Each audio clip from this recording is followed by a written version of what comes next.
रट हृदय राख विश्वास, कबहु को बिगड़ी ना सुनी श्री रामचंद्र के दास, श्री रामचंद्र के दास।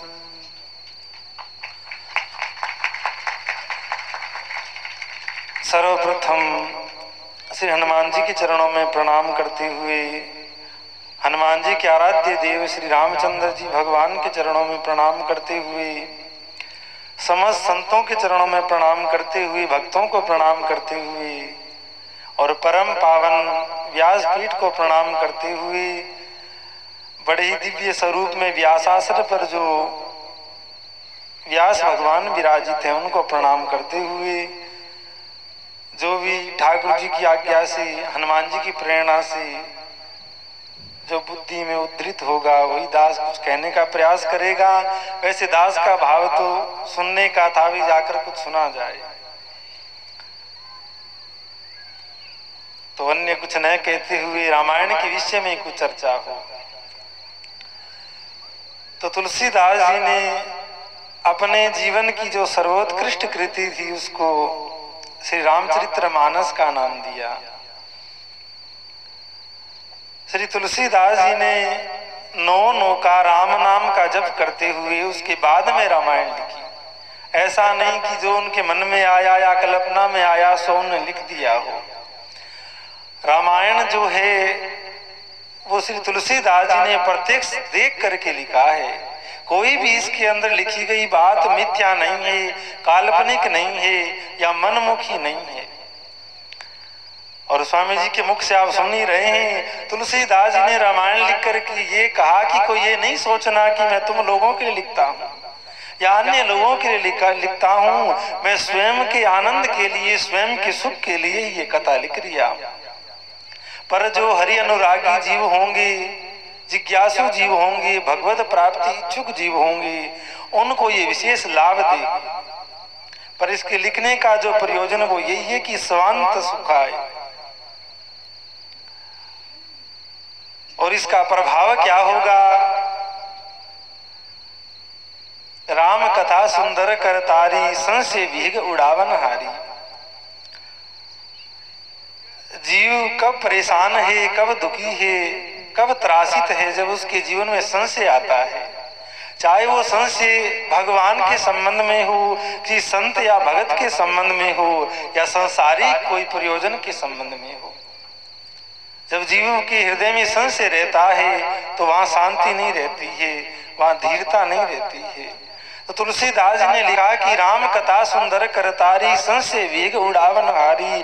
जिस प्रकार किसान लोग बाजरे की फसल बीजते हैं और जब फसल पककर तैयार हो जाती है, सीटी लग जाती है, वहां में दाना आ जाता है, पक जाता है, तो अनेकानेक पक्षी आकर के उस फसल को उजाड़ते हैं, नष्ट करते हैं। तो किसान लोग क्या करते हैं कि कोई ऐसी वस्तु लेकर के या हाथों से ताली बजा करके पक्षियों को उड़ा देते हैं ताकि फसल की रक्षा हो जाए।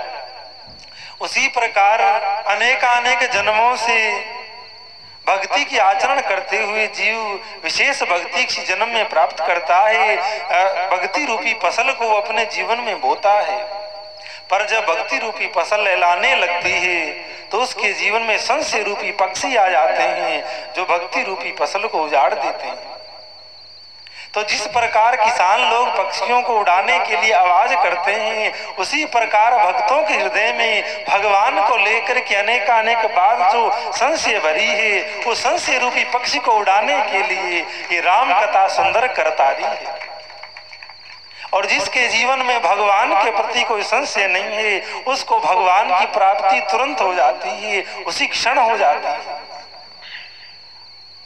अब अगर हम चर्चा करें तो किसी ने राम जी को देखा है? भी खाली सुनने में आ रहे हैं, पढ़ने में आ रहे हैं, चर्चा में आ रहे हैं, पर क्या किसी ने देखा है? और कई लोग जो नहीं मानते वो कह भी देते हैं कि राम तो काल्पनिक है, राम जी ने किसी को देखा नहीं है तो हम नहीं मानते हैं, पहले दिखा दो तो मान लेंगे। लेकिन अगर संशय रहित ये बात भगत के हृदय में आ जाए कि भगवान है, भगवान है तो वो मिला करते हैं, और मिला करते हैं तो कब मिला करते हैं? बोले जब जीव के अंदर भगवान से मिलने की व्याकुलता होती है तभी भगवान आकर के मिल जाते हैं।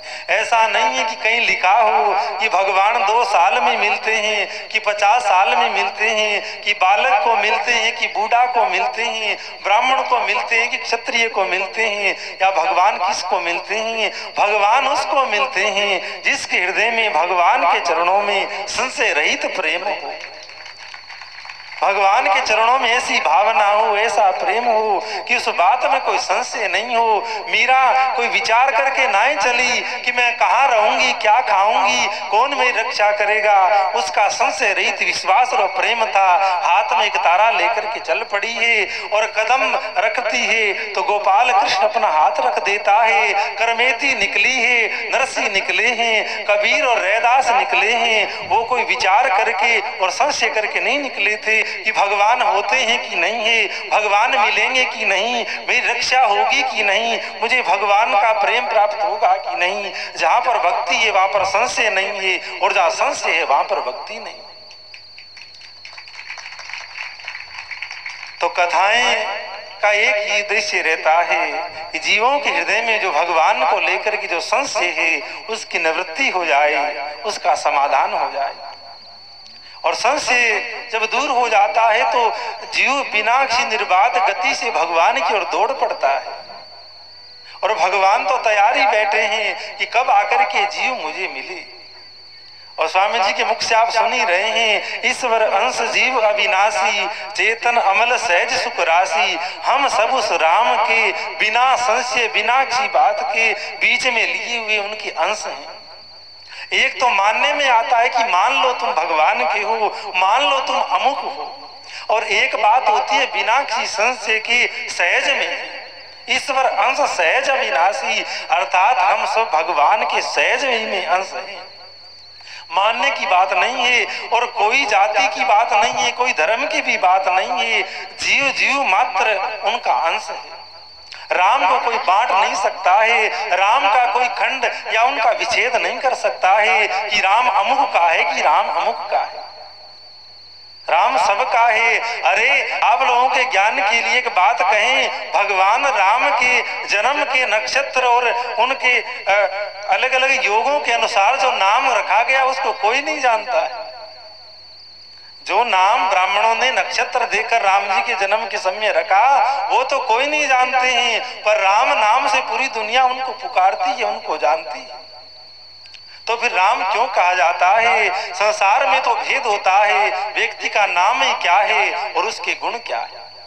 नाम तो सूरवीर है और रात्रि में बाथरूम करने जाए तो 2-4 को साथ लेकर के जाता है। अब नाम तो सूरवीर है और बिल्ली से भी डर लग रहा है। कथा तो आपने सुनी होगी। नाम तो अमर सिंह है। बोले क्या हुआ? बोले अमर सिंह मर गया तो वाके बैठने में जा रहे हैं। कोई पूर चुग रही थी, बोले का नाम है? बोले लक्ष्मी नाम है। अरे नाम तेरो लक्ष्मी धरे हुए और तू पूर चुगती घूम रही है।